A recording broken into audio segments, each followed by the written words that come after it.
Mike, welcome to Iowa. You're here for Governor Perry. What's the reason you're backing him? You were on the stage on Thursday, if I'm correct.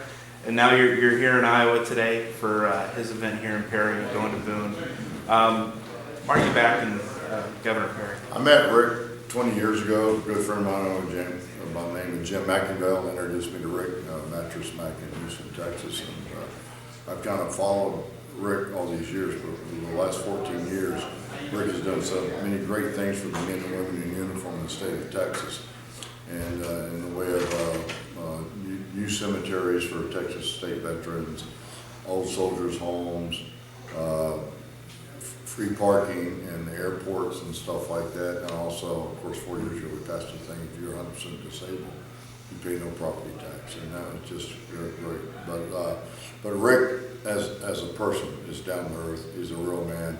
He doesn't make life better just for the veterans, but he makes life better for all Texans. And he's been somebody I can look up to and follow. And loyalty, we start losing in this country, but my father always said, if you're loyal to something, you stick with it. And Rick's been loyal to me, so I'm going to be loyal to Rick.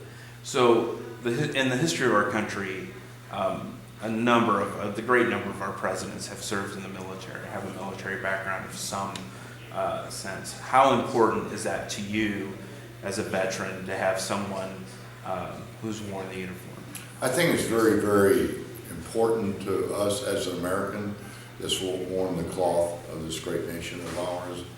Freedom is not free, but when you're making a decision to go to war, which I'm not one way or the other way, I've been in very many of them in my lifetime, and but you go in there to win. You don't go in there to shake hands, buddy this, buddy that. So if you make that decision, and I know Rick will make those great decisions with his backing because he listens to his advisors. Mm-hmm. As the problems I see right now with this administration we have now, how many guys dropped out of the CIA, how many defense heads of the Defense Departments dropped out because Mr. Obama doesn't want to listen to the advisors, because these guys are war-born heroes in my eyes, and they have the answers to the questions, but you just don't want to hear the answers. How important is it when you're serving in the military to know that the decisions that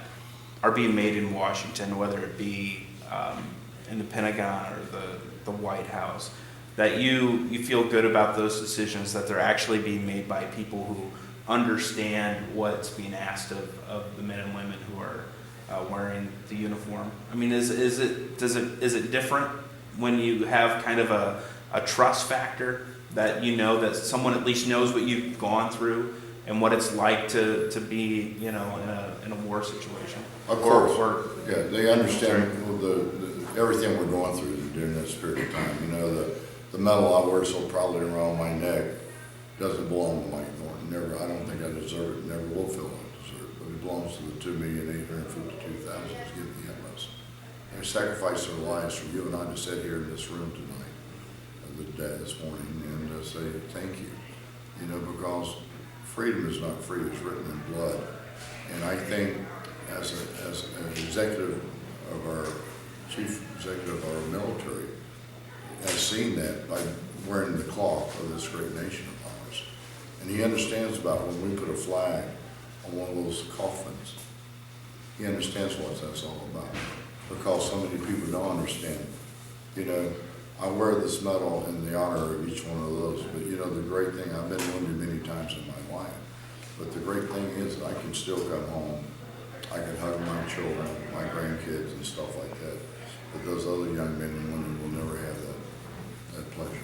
So you're in Iowa, you're originally from South Carolina, you live in Texas. How active are you going to be in this campaign? Are you going to travel around, do whatever? Whatever it takes. Whatever calls. Whatever calls, I'm there. As I told Rick, you've always stood behind me, I'm going to stand behind you. Awesome. Well, it's an honor to meet you. Thanks for my honor. Thank you very much for having this. Thanks. Thank you.